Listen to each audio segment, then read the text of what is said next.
амжилттай оролцох хүссэн өрөөж байна.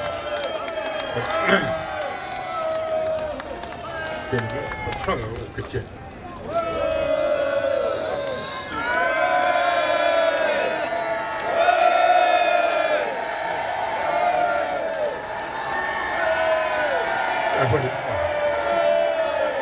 Монгол улсын ерөнхийлөгчийн сонгуульд ардчилсан намын гишүүд дэмжигчид эх орно гэсэн сэтгэлтэй Монгол түмнийхээ төсөл дэмжлэгийг хүлээж нэр дэвшиж үнэмлэх авсан эрхэм нөхөр Халтмааган Баттулганд чин сэтгэлийн баяр хүргэе.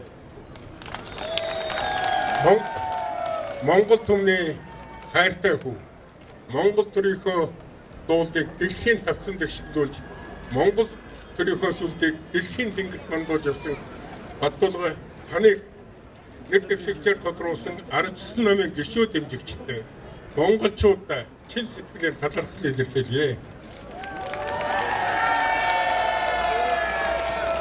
Нэр дэвшигч нөхөр минь Монгол төр бол их хэдэн Чингис хааны төр.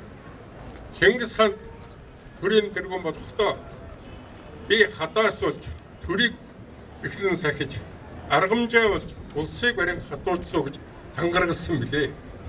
Монгол төрийн үе үеийн удирдагчид энэ пресс тангаргийг санаж явдаг юм аа. Өнөөдөр монголчуудын шийдэх асуудал өөрмөцөө. Ардчилсан хүслийн ачаар асар их зүйлийг олж авсан монголчууд хэдийгээр цаг үеийн долгионд зохигдож өнгөдөгөн амьдарч байгаа ч гэсэн өнөөдөр ерөнхийлөгчөөс мөнгө харахгүй, хүүхдүүд чихэр гордохгүй, настангууд дулаан уцас гордохгүй. Монголд өнөөдөр Монгол улсын тусгаар үндэсний аюулгүй язгуур эрх ашгийг хамгаалах төрийн тэргүүн хэрэгтэй. Монголын нийгэмд шударгаас хэрэгтэй. Шударгаас. Бид жил гарыг хүрэхгүй өмнө сонгуул явуулсан. Сайхан амлалтын суурьа тасраагүй. Амлалтаасаа няцсан үйлсийн тоосон замхраагүй. Ийм үед монголчууд бид ухаалаг сонголт хийх ёстой. Дандаа амжилт хүсэж Монголын ард түмэнд аз хийм тэнгэрийг өндөр байхыг ерөөж байна.